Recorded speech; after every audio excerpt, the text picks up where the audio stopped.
नमस्कार मंडळी, विभूती दर्शन मध्ये तुमचे सर्वांचे स्वागत आहे। प्रत्येक महिन्यामध्ये दोन पक्ष असतात, कृष्ण पक्ष आणि शुक्ल पक्ष। आणि दोन्ही पक्षामध्ये एका पक्षामध्ये पौर्णिमा येते, एका पक्षामध्ये अमावस्या येते आणि याच पक्षामध्ये दोन एकादशी सुद्धा येतात। एक कृष्ण पक्षात येते आणि एक शुक्ल पक्षात येते। येणाऱ्या 6 फेब्रुवारीला जी एकादशी आहे ती कृष्ण पक्षातील एकादशी आहे। या एकादशीचं काय महत्त्व आहे तर हे आपण मागच्या व्हिडिओमध्ये जाणून घेतलेलं आहे। तर त्यामुळे या एकादशीला भगवान विष्णूला अशा कोणत्या वस्तू आहे ज्या अर्पण करायच्या आहे आणि अशी कोणती कामे आहे जी अजिबात करू नये। कारण प्रत्येक महिन्यातील हे 2 दिवस अत्यंत महत्त्वाचे मानले जाते, कारण या दिवशी भगवान विष्णूचे पूजन केले जाते आणि जो कोणी भगवान विष्णूला प्राप्त करेल तर त्याला या आयुष्यामध्ये कधीच कोणत्या गोष्टीची कमतरता भासणार नाही। तर जाणून घेऊया याविषयीची संपूर्ण माहिती, त्यामुळे व्हिडिओ शेवटपर्यंत बघा। आपल्या हिंदू धर्मामध्ये चतुर्थीचे व्रत, संकष्टीचे व्रत, यासोबतच एकादशीचे, पौर्णिमेचे आणि बरेचसे लोक ज्यांना काही सिद्धी प्राप्त करायची असेल असे लोक अमावस्येला सुद्धा व्रत करतात। तर या व्रताचे महत्त्व काय आहे, हे दिवस जे आहे महिन्यातील अत्यंत महत्त्वाचे का मानले जाते तर या दिवशी त्या देवांचं सत्व या पृथ्वी तलावर जागृत असते। तर त्यामुळे हे दिवस अत्यंत महत्त्वाचे मानले जाते आणि हिंदू धर्मामध्ये एकादशीला विशेष महत्त्व आहे, कारण या दिवशी भगवान विष्णूचे आणि माता लक्ष्मीचे पूजन केले जाते। आपल्या घरामध्ये नेहमी सुख, शांती, वैभव, आरोग्य, बलप्राप्ती, धनप्राप्ती या सर्वांची आशा प्रत्येकाला असते आणि त्यामुळे या प्रत्येक एकादशीचे व्रत केल्यामुळे ह्या सर्व गोष्टी आपल्याला प्राप्त होतात। त्यामुळे येणाऱ्या माघ कृष्ण पक्षातील 5 आणि 6 या 2 तिथ्यांना एकादशी आहे। 5 तारखेला ती सुरू होत आहे, 5 तारखेला 5:24 सुरू होईल आणि दुसऱ्या दिवशी 6 फेब्रुवारीला 4:07 संपणार आहे। तर त्यामुळे एकादशीचं व्रत हे 6 तारखेला करायचं आहे। जे लोक भक्तीत विलीन असतात, एकादशी सारखे व्रत करतात, त्यांच्या घरामध्ये लक्ष्मी सदा विराजमान असते, कारण या दिवशी भगवान विष्णूचे पूजन होते। ज्यांच्या घरामध्ये भगवान विष्णूचे पूजन होते, श्री कृष्णाचे पूजन होते, त्यांच्या घरामध्ये नेहमी लक्ष्मीचा वास असतो, कारण भगवान विष्णू माता लक्ष्मीचे पती आहे आणि माता लक्ष्मीला असं वाटते की आपल्या पतीचा जो कोणी सन्मान करेल तर त्याच्या घरामध्ये किंवा त्या व्यक्तीमध्ये लक्ष्मी वास करते, किंवा ज्या ठिकाणी हे पूजन होते त्या ठिकाणी सुद्धा लक्ष्मीचा वास असतो। म्हणून आपण बऱ्याच ठिकाणी वेगवेगळ्या जागेंवर जातो तर जागा मोकळी असते किंवा झाडं झुडपं असतात, पण एखाद्या ठिकाणी अशी रमणूक असते आणि एखाद्या ठिकाणी बिलकुल रमणूक किंवा प्रसन्नता नसते। तर त्यामुळे आपण त्या जागेला इतकंसं महत्त्व देत नाही आणि म्हणून जिथे आपल्याला शांती मिळेल, आपल्या मनाला समाधान वाटेल त्या ठिकाणी आपण जाऊन राहतो। आणि ही एकादशी माघ कृष्ण पक्षात येत असल्यामुळे या एकादशीला सफलता एकादशी किंवा षटतिला एकादशी म्हणतात। ज्याप्रमाणे या एकादशीचं नाव आहे षटतिला, षट म्हणजे 6 आणि तिला म्हणजे तीळ, तर 6 तिळांचं या दिवशी महत्त्व आहे। 6 प्रकारच्या तिळांचं, जसं या दिवशी तिळाच्या उठण्याने आंघोळ केली जाते, तिळाच्या पाण्याने आंघोळ केली जाते, तिळाचं अन्न भोजन ग्रहण केल्या जाते, यासोबतच तिळाच्या तेलाचा दिवा लावला जातो। म्हणजे एकंदरीत 6 प्रकारे तिळाचा या दिवशी वापर केला जातो।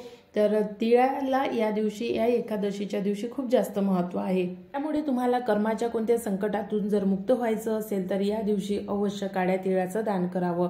हे दान तुम्ही गोरगरिबांमध्ये करू शकता, मंदिरामध्ये सुद्धा करू शकता। आता या दिवशी भगवान विष्णूची पूजा कशी करायची आहे तर जर तुम्ही भगवान विष्णूचा फोटो किंवा मूर्ती तुमच्याकडे असेल, बऱ्याच लोकांकडे असेल किंवा बऱ्याच लोकांकडे नसेल, मग शालिग्रामचं पूजन करावं। आणि ज्यांच्याकडे शालिग्राम नाही अशा लोकांनी भगवान श्रीकृष्णाचं पूजन करावं, कारण भगवान श्रीकृष्ण हे सुद्धा विष्णूचं स्वरूप मानलं जाते। तर त्यामुळे भगवान श्रीकृष्णाचं पूजन करावं। यासोबतच स्त्रियांनी अशी कामे आहेत जी अजिबात करू नये, कारण एकादशीच्या दिवशी जर ही कामं केले तर असं म्हणतात की लक्ष्मी नाराज होते आणि आपल्या घरातून निघून जाते। त्यामुळे स्त्रियांनी ही कामे करू नये। ती कामे कोणती आहे पुढे व्हिडिओमध्ये सांगणारच आहे, पण या दिवशी सर्वात पहिलं काम म्हणजे ब्रह्ममुहूर्तावर उठून स्नानादी होणे हे सर्वात महत्त्वाचं काम आहे। कारण या दिवशी म्हणजे एकादशीच्या दिवशी लोक नदीवर जाऊन स्नानादी होतात आणि आपल्या पितरांना, सूर्यदेवाला काळ्या तिळाचं अर्घ्य अर्पण करतात। कारण षटतिला एकादशीच्या दिवशी काळ्या तिळाचं जर तुम्ही अर्घ्य अर्पण करत असाल, मग ते आपल्या पितरांना असो की सूर्यदेवाला असो, तर त्यामुळे तुमच्यावरील जे संकटे असेल ते दूर होतात आणि तुम्हाला जर पितृदोष असेल, तुमच्यावर जर पूर्वी जन्मातल्या कोणत्या कर्मांचा दोष असेल तर तो सुद्धा दूर होण्यास मदत होते। त्यामुळे एकादशीच्या दिवशी ब्रह्ममुहूर्तावर उठून सूर्योदयापूर्वी स्नानादी होऊन सूर्याला अर्घ्य अर्पण करावं आणि दक्षिण दिशेला आपल्या पितरांच्या नावाने तिळाच्या तेलाचा दिवा अवश्य लावावा। अशा प्रकारे सूर्याला आधी अर्घ्य अर्पण करून घ्यावं आणि त्यानंतर आपल्या देवघरातील देवांना सुद्धा स्नान घालावं। स्नान घालते वेळी देवांना ते काळ्या तिळाच्या पाण्याने स्नान घालावं। हे काळे तीळ तुम्ही दुधामध्ये टाकून सुद्धा स्नान घालू शकता आणि गंगाजलामध्ये काळे तीळ टाकून या पाण्याने सुद्धा स्नान घालू शकता। त्यानंतर रोज आपण देवपूजा ज्या पद्धतीने करतो त्या पद्धतीने देवपूजा करावी। मात्र या दिवशी भगवान विष्णूचं पूजन महत्त्वाचं मानल्या गेल्यामुळे भगवान विष्णूच्या मूर्तीचा अभिषेक करावा किंवा मूर्ती नसेल मग फोटो स्वच्छ कापडाने पुसून पूजनामध्ये ठेवावा आणि फोटो जर नसेल तर मग भगवान श्रीकृष्ण सांगितल्याप्रमाणे यांच्या मूर्तीचा अभिषेक करून पूजनामध्ये ठेवावा। आणि जर तुमच्या देवघरामध्ये शालिग्राम असेल तर शालिग्रामचा अभिषेक सुद्धा करून देवघरामध्ये तो स्थापित करावा। त्यानंतर देवी देवतांना हळदी कुंकू आणि अक्षदा वाहून मात्र भगवान विष्णूला चंदनाचा गोपीचंदनाचा किंवा हळदीचा टिळा लावावा। कारण भगवान विष्णूला चंदन अतिशय प्रिय आहे आणि त्यांच्या कपाळावर नेहमी चंदनाचा टिळा शोभून दिसतो। म्हणून या दिवशी अवश्य गोपीचंदनाचा किंवा आपल्या घरी जेही चंदन असेल तर अशा चंदनाचा हळदीसोबत टिळा लावावा। आणि पिवळ्या रंगाची फुले एकादशीच्या दिवशी भगवान विष्णूला अवश्य अर्पण करावी। तसेच भगवान विष्णूची अतिशय प्रिय वस्तू म्हणजे ती आहे तुळस। म्हणून या दिवशी तुळशीच्या 108 पानांचा 21 पानांचा किंवा 21 पानांचा हार करून भगवान विष्णूला तो समर्पित करावा किंवा अर्पण करावा। अशा पद्धतीने विधिवतपणे पूजन करून ओम वासुदेवाय नमः ओम वासुदेवाय नमः या मंत्राचा जाप करावा।